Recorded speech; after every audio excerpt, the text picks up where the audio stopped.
Ajati Kuruthumu ali mu maziga anti obufumbo bwe buweddewo. Ene Newspack channel webale kuba nti nate ojja kumide ku mangi genkuletedde kkiriza mbeere ng'ate nga kuwa munnange Ajati Kuruthumu si birungi oluvannyuma lw'okuba nti nno ye ne Akram basazeewo okuba nti nno bakita maziga meerere eri Ajati Kuruthumu munnange obufumbo buweddewo. Katubeere ng'ate atukuwa akatambi kano. Muzukuke bannange amawulire gannaku bannange nennaku ennyingi tubika ngamba tubika with the deep sorrow we announce that death ngamba tubategeeza okufa okw'obufumbo obwa mwana muwala Kulusumu Dokita Kulusumu Muzaata ne mwana mulenzi Gumiikiriza Akiramu inti oluvannyuma olw'obufumbo bwabwe okulwala ekirwadde ekyagaanye okuwona ne bakuba empiso ne bakola batya Kulusumu atugambye ne bagendako mu siyeta ne batunga ne bakola batya omulwadde ayitibwa obufumbo bwabwe amaze bambi n'ayabulira ensi eno n'agamba I cannot do it anymore, please let me rest, please let me go. Era Kulusumu n'atugamba mu nnaku ennyingi ennyo akkiriza mbuno omufu aweebwe ekiwummulo eky'emirembe ngamba omufu waabwe era nga bambi tusaba mbuno Mukama abagumye nga bakungubagira obufumbo bwabwe era nga wetugambira mbuno munnange evumuvu ettaka mu ttaka nene tukubuuza Kulusumu nga watulangira waneeno okuddira Kulusumu nga watugamba nze temumpulirira Kulusumu ne tukugamba ekyo kisajja ki ekiringa nga Goliasi kiweereza abaana amasolo nga toyagala kumanya naye munnange mukazi munnange we congratulate you upon leaving that bad sad marriage and we thank you that munnange tewaza Kulusumu nno wetunuzanga nga mawubenga wetunuzanga atategeera wali otegeera ekisajja wagano kizaalira naye nga congratulations Kulusumu, you can walk through this and womanhood is proud of you for taking that big step. Naye mama abakazi mulindanga basajja basowaza tuukaawo basukuba video ne babeera nga bamutabukira olw'ensonga nti nno munnange Jenkins mukwano gwe gwaludde naye ate Shalom amuvuma nga ye asirise busirisi. Katubeere nga tusooka tukuwa akatambi ka Shalom munnange ng'ate atabukira Jenkins olunaku olw'eggulo. Nabi omuntu alina ekibobe ngali mu kuvuma Sunday Nation soko jjanjabe ekibobe genda ofune lumaama jjanjabe ekibobe genda ofune lumaama obengabo ya kabaka bijjanjabe ekibobe sika kudda muntu anya sukali yazimba magulu ngatayambala ngato sijja kuwa maanyi sika kudda muntu ngatane please oliya swaziza abanene postegeera nolabo omuntu munene alinge kutya yenswa olwokuba amugulira akamotoka ayogera ebitajjanfa nana abogera faruba mu Sunday Nation soko jjanjabe ekibobe nze nine siga kudda muntu alina kibobe ekibobe bulwadde agenda afune lumaama jjanjabe ekibobe omuti baguyita lumaama gujjanjabe ekibobe sijja baddamu nasijja batanyalazi nasinagenda wakasuku tanyadda akayimba kakwakudasinofeta nenya ayogera ku alubamu kwega byakulema okuyimba oli muyimba akono ke katambi akaleese obuzibu kakati bavuddeyo ne balyoka bamugamba nti bino Tamale Mirundi Junior byayogerako era bye bisibya bimuyombya okuba nti no baba bavuma mikwano gyo nga gwe osirise busirisi. Nemujjukire nti Kasuku yavaayo n'alyoka bagamba nti ye talina kyakukolera bantu balwanagano babayombagana buli kaseera. Kale nno munnange bavuddeyo ne babeera nga bamunenya ffe katubeere ng'ate atukuwa akatambi kano. Nabi omuntu alina ekibobe ngali mu kuvuma Sunday Nation soko jjanjabe ekibobe. Bino bye bintu byebimu byebibadde biyombya Junior. Bwemba mutandika program zammwe mubeeko n'emiramwa si kubeera nga mubuukira buli omu. Shalom lekera okuvuma abantu. Lekera okuvuma abantu Shalom. Jenkins gwolangira sukaali wa buli lunaku naye teyayagala mufuna. Lekera okuvuma Jenkins sukaali ndudde nga nkulaba nga omulangira sukaali omuvuma simanyi ebibobo omuvuma ki naye teyabyagala. Mulekera okuvuma abantu bino bye bintu ebiyombya Junior. Kasuku ng'ali awo asirise. Kasuku ogamba Jenkins mukwano gwo. Omuvubuka ayinza ate ovuma munno ng'oli awo otudde. Byebyo Junior ebibadde bimuyombya ne mumala ne mumuyita nti mubi. Ezo mpisa mbi.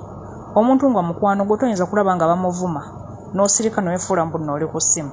Kiriza tubelenga tubuzaako ku bantu bano Wammanga Nakabonge Evelyn tukutumiddeko Truth Mosh ogamba otya webale kuba nti nate oli ku mukutu twagala okubeera nga tutumirako ku Naabirye Justin webale kuba nti nate kwoli tulina mukwano gwaffe ayitibwa King Cats waliwo Rita Asali webale kuba nti nate ekwoli Lastborn mu Saudi ogamba otya Nakuke Esther webale kuba nti nokwoli Shamira na Ngoba webale kuba nti nokwoli Idi Mubaraka tukutumiddeko waliwo mukwano gwaffe ateera ayitibwa Arthur wa Dr. Netubeera ne Irene Nabagala ateera kiriza tuberenga tubuzaako ku Adija kiriza tuberenga tubuzaako ku Wumalu Kasumba waliwo mukwano gwaffe ayitibwa Ellen Nakakembo netubeera ne mukwano gwaffe ayitibwa Businje bwe tweyongerayo munnange Honorable Lutaya tebamuli bulungi Honorable Lutaya abavuddeyo ne babeera nga ate bamwabya Honorable Lutaya mbwakolagana ne sipiika kanjogere mpola Honorable Lutaya akolagana ne sipiika kosa n'aba NRM nga baani ababyogera mukwano ba foot soldier bennyini nga bakulembeddwamu Lumbuye be bavuddeyo ne babeera nga ate boogera bino kambyogere mujja biraba. Mr. President nabagambye nazzeyo ko mu 2019 ombaka wa Kakuuto Geoffrey Lutaya kansubira toli bulungi kano kajja kusangayo nze sina love kasita kiba kize mu kunula eggwanga Geoffrey Lutaya yomu ku nkwezengeze tulina era nga yomu ku project za Anita Amongi era nga bamu makad agenda kujja kuba independent kubanga agamba ayina support ku ground wabula nga n'abaana be bonna bali UK bali ku sponsorship ya Anita Amongi ekyo mujja kirabako manyi information ibaddeyo nga temwagala gifulumiza sina kyentya Geoffrey Lutaya owe Kakuuto kimete bagenda muwa kadi naye tumanyi bayinza ogimuwa naye nga nkwezenge bino byogedde bwobi wakanya agenda ompa wabiri kubanga n'abaana bwe bongeza gibali bali ku sponsorship yani Anita Amongi nga ne mukazi wa kimanyi bulungi nnyo era agenda akyogera Geoffrey Lutaya nkwezenge period inaga sidiri nga naba MP bafu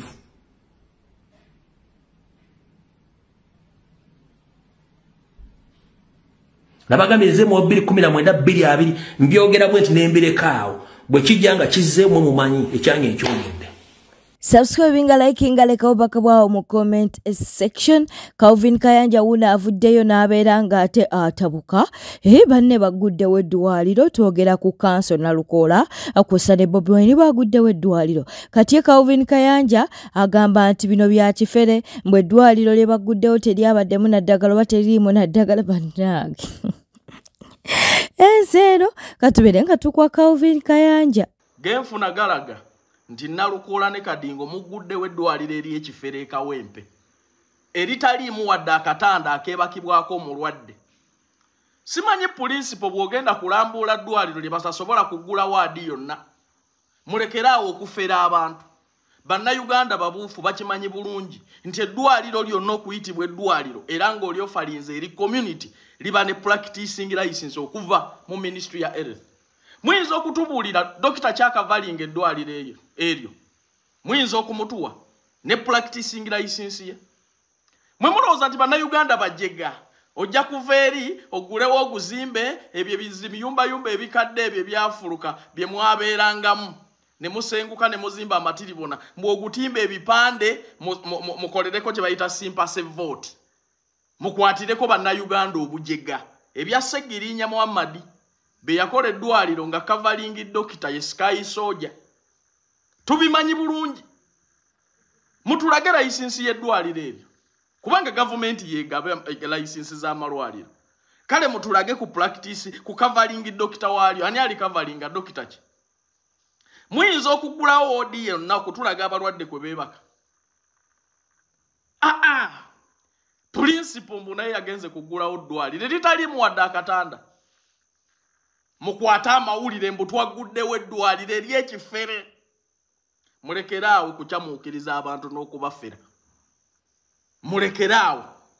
Bannayuganda bangi wano nga tebali mu byabufuzi balina amalwaliro nga saga ag'ekifere. Bantu bangi abatafuna na sente za gavumenti nga basobola okufuna amalwaliro nga bazimbye amalwaliro bayambye communities.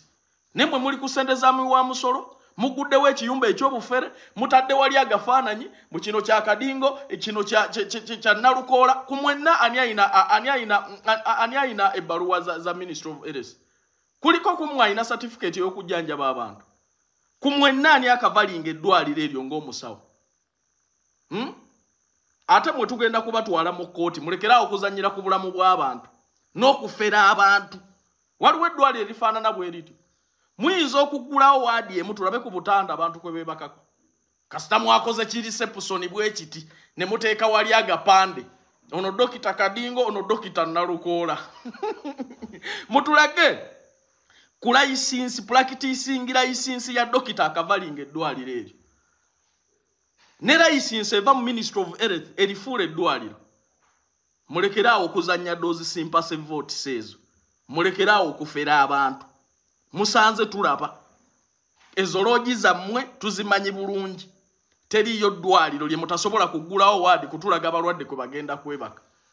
Bruno Kenno naye si mwangu avuddeyo n'abeera ng'alangira abo abaali bagamba nti ekiboozibozi simanya tekijja kubeera nga tekiwangaala nnyo n'abajjukiza nti muli mutya nga kikyawangaala nga ne ku For You page zammwe akibeerayo bannange katukuwe Bruno Ke akayimba bakayisa momo okuveeko Gravity omutujju Gravity akuba kyazanya akuba Gravity njagala kubatumirako mwe n'abagamba nti ekiboozi kijja kumalawo wiiki emu muli mutya basweetheart ekiboozi kikya trendinga mukisanga ku For You page yammwe kikuluma okiraba olina kyakikolera Gravity wabale tukubira kayimba kano akayimba kali ku YouTube bakayita momo momo momo momo empale yange ne Gravity empale yange kiki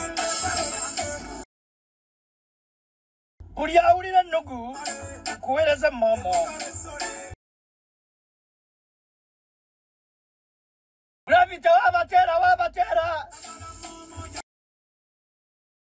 njagala momo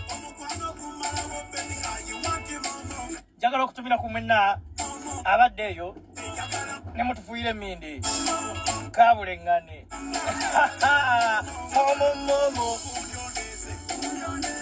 Gravity yabatera momo Chicken ebintu si birungi munnange yavuddeyo olunaku olw'eggulo n'abeera nga yeetonda ku nsonga z'e Rwanda. Jjukira nti yabaako byayogera ku Rwanda ebireeseewo ate ebireeseewo obutakkaanya kaakati yavuddeyo n'abeera ng'ate yeetonda. Bangambye nti bambaanize. Ani yagamba? Nakubyeko ku kisaawe Entebbe. Ne bangamba oyinza obutaddamu genda Rwanda. Bakubaanize? Ekisoboka. Kubanga nze bangambye Chicken Kagame ayinza okuba talina budde bwo bukunona wano naye nga oyinza obutaddamu genda mu nsi byaddala bangambye nti omusajja Kagame ateeka ssente nnyingi nnyo mu tourism y'e Rwanda. Nze nabadde sikimanyi nakimanya nti nno Rwanda main export yaayo is tourism. Gwe bali ako. Ebyaddala nabadde sikimanyi. Kitegeeza mu bufu bwe bumu nange ng'omuntu bwe nvaayo ne njogera ekibi mbanga alemesa abalambuzi okugenda mu nsi ye. Mu bufu bwe bumu ne bwe nandibadde nze nga nze bakuba bizinensi yange. Olaba omuntu avaayo buvina njogerako bwogezi kibi ku TikTok ne nyiiga kati ate olonza ayogedde ku nsi ennamba. Bangambye tewali Kagame watasobola kujja ne obeera France. Ate mama nzaliwa ne Uganda. Okitegeera ate nga ne wano mu Uganda tulinamu abasajja abasirikale abali mu security nga Banyarwanda. Kati omusajja bw'anansanga mu kkubo nankuba engolo. So mukama wange Abanyarwanda abali eyo security organs eziri mu ggwanga lyattu Uganda UPDF police nga muli Banyarwanda nsaba kunsonyiwa. Nakozeemu ku nsobi era ndi ready okuteekinga ekibonerezo kyonna kasita kibanga tekiri mu kkomera. Oli ready okuddayo okole PR omutuufu ku nsi yaabwe? Bayinza okuba bakubaaniza emyaka 10 naye ng'ate nze nga nze omuntu experience gye nalaba erijjukira lwakuba nti ebintu ebirungi bye nayogera bo tebabitambuza batambuza bibi nti nze okudda e Rwanda nkyagala nnyo kubanga ninawe saagenda to be honest ninawe saagenda lwakuba nti bwe nabadde njogera abantu balowoozeza nti Rwanda yonna nagitambudde ne mu comment section waliwo yagambye nti onayogera nga yatambudde Rwanda yonna kyokka amazeeyo ennaku 2 nayogeddeko akatono ke nalabye naye ngaeyo si nsonga bakama bange ndi ku mavivi gange negolodde bwantoogo bwe muli bufa nnyingo nze mama wange yansomesa nti chicken bw'olabanga ng'ekintu kivudde mu control era singa kibadde kikyali mu control badde sigenda kujja wano sakozi ya nendabye nga kivudde mu control wolabira nti ekintu kivudde mu control kwe kufuna ku ssimu ezo eza top wolabira nti kivudde mu okimanyi nti eggulo lwonna babadde bankubira amasimu nga bagamba bankutte nange nawulidde ebibozi nti bakutte eggulo lwonna obwedda bakuba amasimu chicken bamukutte omanyi sakozi nsonyiwa ali wa bitono engeri gyekiri nti saakyogedde mu mutima mubi ekigambo sole kiba kitono nnyo kungi bwe tuddako era ewa Fred Lumbuye awuuno munnange avuddeyo n'abaako era byayogera najja wano ne mbagamba oba wiiki eno yonna gye tulimu tubagambye ku project eyabaddemu obukadde 6+ eya mukyala Winfred Nakandi beyasasudde babloga ba NRM n'abadde aba national platform ne ba YouTubers abamu project eno njagala okubaza ba comrade abagikubye bo bali balire ddala tukyagenda mu maaso tukigirinze badde mbaginyegeko one like enough batugamba abaana bannenno bakulembeze bantu bali babisiyaga at this time baagala bakazi waliwo omwana yankoledde ka video wonna wooli my sister nkwagala nyagambye bwe kibanga oli mwasooka tusiba okulya bisiyaga nga kati mutugamba abakulembeze baagala bakazi tekirina buzibu buli gwe bafunisiza olubuto abaana bajja kulabirira abaana be babazadde kubanga babongera ku ggwanga namwe baana ali basonyiwa alright ekikulu kyekirwa project eno ebadde egenda mu maaso naye njagala sooka kuwayo ekinyusi kimu olyoka omanye project eno twagikwatidde mu bbanga kati nga bagamba nti enkweze ngingi ayina bagamba buli muntu ayambala akakofiira ne kagaana omutuka ku mutwe akana mwetegereze nnyo omuntu singa yambala akakofiira kanupu ne kagaana omutuka ku mutwe ebeera sayini eraga nti oyo muntu si waffe nabaga buli muntu ayambala akakofiira kanupu ne kagaana omutuka ku mutwe for the first time eba nkwezenge kati omwami ono mwamulabye yono wano yoyo subuga ebigambo ebiri mu nnuku nze binsobedde buli muntu aleese muganzi we okumuteeka mu bifo ebyenjawulo njagala njogera amanya g'abaganzi be baleese ng'otunnyonnyola kakati Lubongoya wakitegedde bulungi Lubongoya namulabye yaleese yono kati oyo gayi kati wano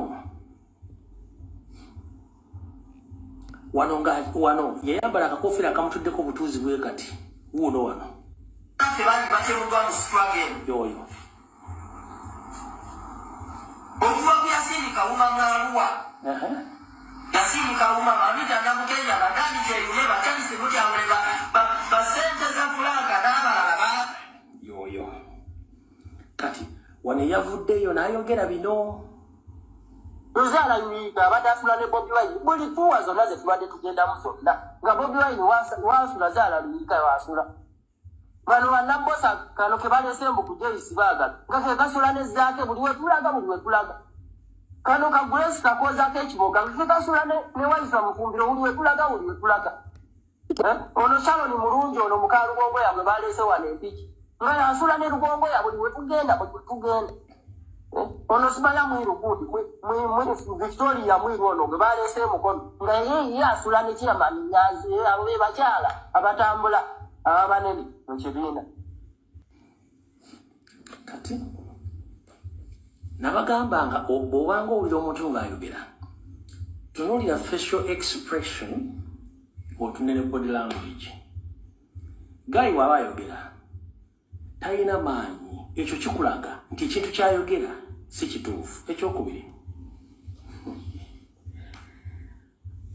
siraba Zahara Luyika ng'agenda ku tribunal ne president sigirabangayo niyo omuntu yandibadde abuuza mugenze mu trip buli muntu alina omukazi gwe endiga yakutomera atabadde na mukazi mu trip zonna okwetola mu struggle kabulaza kale banno babadde n'abakazi bonna gwe endiga yakutomera nti bwe badde babeera n'abakazi gwe mu struggle temuliimu foot soja gwesobola kufunamu mbuuliza ku neighbor wange mbadde mugenda ku trip zonna naye nga bakukubira obugoma ng'oli muloogi bakukubira obugoma oli awo kanudde amaaso linga ente esala leero nze kubuuza mu trip zonna nga boogedde